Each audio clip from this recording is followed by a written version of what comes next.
Joe Biden is going out with a whimper, not a bang.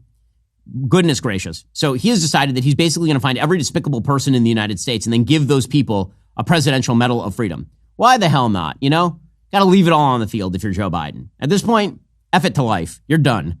So Joe Biden has decided, among others, that recipients of the Presidential Medal of Freedom ought to be Hilary Clinton, George Soros, and Bill Nye the Science Guy, among others, which is pretty incredible. George Soros has single-handedly helped destroy the law enforcement mechanisms of the United States. He has funded left-wing prosecutors who have destroyed the ability to prosecute criminals across the urban areas of the United States. He has funded every far-left cause he can find in the United States, undermining basic American principles. George Soros is a disaster area. So, of course, Joe Biden is giving him the Presidential Medal of Freedom, which, of course, is also designed to bribe his son, Alex Soros, who is actually the person who showed up to pick it up. Alex Soros is also kind of famous for tweeting out photos with prominent Democratic politicians standing high above the city of New York, where all of these politicians come to kiss his ring. Hilary Clinton also showed up to receive the Presidential Medal of Freedom, presumably for lying about Benghazi, shredding all of her documents and all of the rest, as well as initiating Russiagate. That's what her campaign did.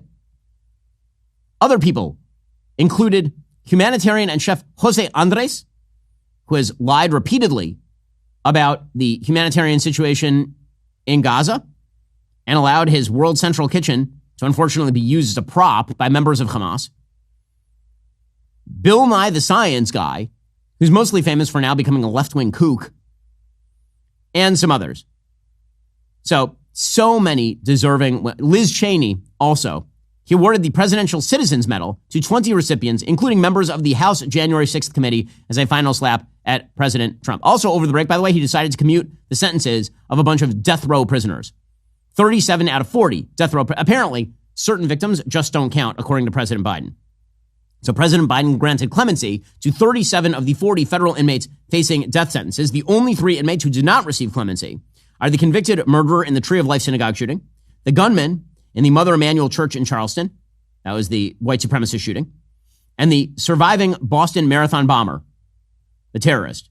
But apparently everybody else who committed murder, all those people are basically going to stay alive on death row now. Now, if Biden were truly principled about the death penalty, he'd commute it for everybody. So he's not. He just thinks that some crimes are worse than others. And apparently murdering little girls is not on the same level as up a synagogue in Pittsburgh, which is kind of an amazing statement. As a final slap, of course, Joe Biden is also going to be putting in place a ban on offshore oil and gas drilling in vast areas ahead of the Trump term. Remember, Kamala Harris ran as somebody who is not going to fight fracking. So did Joe Biden, right? They were going to open America's energy exploration. Wrong, he's a liar. According to Reuters, Joe Biden will ban new offshore oil and gas development along most U.S. coastlines, a decision President-elect Donald Trump, who has vowed to boost domestic energy production, may find it difficult to reverse. So Biden's going to use his authority under the 70-year-old Outer Continental Shelf Lands Act to protect all federal waters off the east and west coasts, the eastern Gulf of Mexico, and portions of the northern Bering Sea in Alaska. The ban affects 625 million acres of ocean. Absolutely ridiculous, absolutely terrible. The problem is the Lands Act, which allows presidents to withdraw areas from mineral leasing and drilling, does not grant them legal authority to overturn prior bans. That order from a court came in 2019 as a response to Trump trying to reverse a Barack Obama ban on drilling in the Arctic and Atlantic Ocean. Another disgraceful move by a horrible president. Joe Biden is going to go down in history as probably our second worst president. I say probably because there is one other person on the list, and that person died over the break. That'd be Jimmy Carter. If you are still on Verizon, AT&T, or T-Mobile, why? I personally use Pure Talk. I can tell you it gives me the exact same service on the exact same towers with better customer service because they're based right here in the United States, all for 50% of the cost. Now, I know what you're thinking. There's simply no need to spend $85 or $100 per person on your wireless bill. Not when I can tell you firsthand you'll get unlimited talk, text, 15 gigs of data with mobile hotspot for just $35 a month. I've seen it myself. The average family of 4 saves about $1,000 a year with Pure Talk while enjoying America's most dependable 5G network. So cut the fat out of your wireless bill. Switch to Pure Talk by going to puretalk.com/Shapiro. Again, that's puretalk.com/Shapiro. PureTalk.com/Shapiro. You'll save an additional 50% off your very first month of coverage with Pure Talk, America's wireless company. I've been using Pure Talk myself for years. The coverage is excellent. If I trust it with my very important phone calls, you should too. PureTalk.com/Shapiro. Save an additional 50% off your very first month of coverage. Again, Pure Talk is America's wireless company. PureTalk.com/Shapiro. Over the course of the break, the New Year's break, Jimmy Carter passed away at the ripe old age of 100. And whenever anyone prominent dies, there's an attempt to sort of create a halo effect around that person and around that person's legacy. Jimmy Carter was a person with a family, obviously. And whenever an American with family dies, that's something that's sad. However, we ought not whitewash Jimmy Carter's legacy. He's the worst president in modern American history. The only possible exception at this point would, in fact, be Joe Biden. He also happened to be the world's worst ex-president, a horrifyingly bad ex-president who did quite evil things with his ex-presidency. He built houses with Habitat for Humanity. That's great. That's really nice. Also, he spent literally all of his time hobnobbing with dictators, trying to cut deals that defied the American government, including democratic governments like the government that was led by Bill Clinton, and also supporting literal terrorist groups. This is a thing that Jimmy Carter, he was a vindictive, not particularly nice human being, Jimmy Carter. And his later life proved it over and over and over again.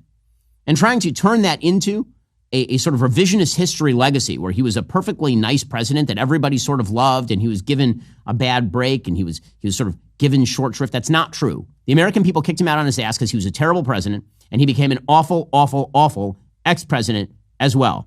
And it is worth noting that before the history gets rewritten. And again, that has nothing to do with him as dying as a human being. That has to do with preventing the rewriting of history in real time, which is something that has been happening. Now remember, his presidency was awful. It was so awful that he ended up losing effectively all the states to Ronald Reagan. In the 1980 election, Jimmy Carter ended up losing by an insane number. He won 49 votes. He carried 6 states and Washington, D.C. against Ronald Reagan. Just a horrific showing. He lost by 9 points, and that's with John Anderson in the race as well. Most of those votes, presumably, would have gone to Ronald Reagan. Massive blowout. Why? Well, because he was an awful president. When he took the presidential oath, as Philip Klein writes at National Review, in January 1977, the unemployment rate was 7.5%. When he left office in January 1981, it was the same. Meanwhile, inflation, which was at 5.7% in 1976, reached a staggering 13.5% in 1980, the year he was booted out. On the international stage, Carter showed weakness, and America's enemies took notice. Rather than recognize the true nature of the Soviet threat, he preached the defeatist ideology of peaceful coexistence as the USSR steamrolled into Afghanistan. Radical Islamic revolutionaries took over Iran, held Americans hostage for the last 444 days of his presidency. And then, after he left office, he was somehow even worse. After he left office. He was so angry that he lost to Ronald Reagan that he decided he would not stop being America's traveling loser president. So, for example, Douglas Brinkley explained Carter's behavior in the run-up to the 1990-91 Persian Gulf conflict. Concerned by the looming threat of war after Saddam Hussein's invasion of Kuwait, Carter pulled out all the stops to try to thwart George H.W. Bush. Not only did he say that no attempt should be made to kick Saddam Hussein out of Kuwait, he then took things to an extraordinary level. He wrote a letter to the leaders of every country on the UN Security Council, as well as a dozen other world leaders, making, quote, a direct appeal to hold good faith negotiations with Saddam Hussein. Carter implied that mature nations should not act like lemmings, blindly following George Bush's inflammatory, quote, line in the sand rhetoric. Then, on January 10th, 1991, just 5 days before a deadline set for Saddam to withdraw, Carter wrote to key Arab leaders urging them to abandon their support for the U.S., undermining months of careful diplomacy by the Bush administration. Carter literally wrote foreign nations and said, quote, you may have to forego approval from the White House, but you will find the French, Soviets, and others supportive. In 1994, by the way, he did something quite similar. The U.S. was floating the idea of sanctioning North Korea over their burgeoning nuclear program. Jimmy Carter had received a bunch of invitations to visit North Korea from Kim Il-sung, of course, because they knew he was a patsy. So the Clinton administration agreed to let Carter meet with Kim, but Carter would have to make clear he was a private citizen not negotiating on behalf of the United States. So what did Carter do? He flew to North Korea with the CNN film crew, and he proceeded to negotiate the framework of an agreement. He then informed the Clinton team after the fact with no warning he was about to go on CNN to announce the deal. The This infuriated the Clinton administration. One cabinet member called the former president a treasonous bleep. To make the matters worse, Carter then accepted a dinner invitation from Kim, at which point Carter claimed on camera the U.S. had stopped pursuing sanctions at the UN, which was a lie, and then he went on national TV to announce it. Meanwhile, in the Middle East, he decided to become a radically anti-Israel voice. He befriended the terrorist mastermind Yasser Arafat and began actively coaching Yasser Arafat on how to lie to people. He basically helped him write speeches in English while he was saying in Arabic that he still wished to extirpate the Jews from the Middle East. He was being personally mentored, Arafat, by Jimmy Carter. Unbelievable. He then went and visited Hamas. He talked about how Hamas actually wanted peace and how they were being misinterpreted. And the real problem was AIPAC in Israel. There wasn't a dictator that Jimmy Carter didn't love. Jimmy Carter was a terrible president and a terrible ex-president, and it is worth noting that because his policies ought never be copied at any point in the future. Are you tired of the lies and the twists of the mainstream media talking points? Yeah, me too. Join me in my newest series, Fact, where I dismantle and bring truth to this tiring mainstream agenda.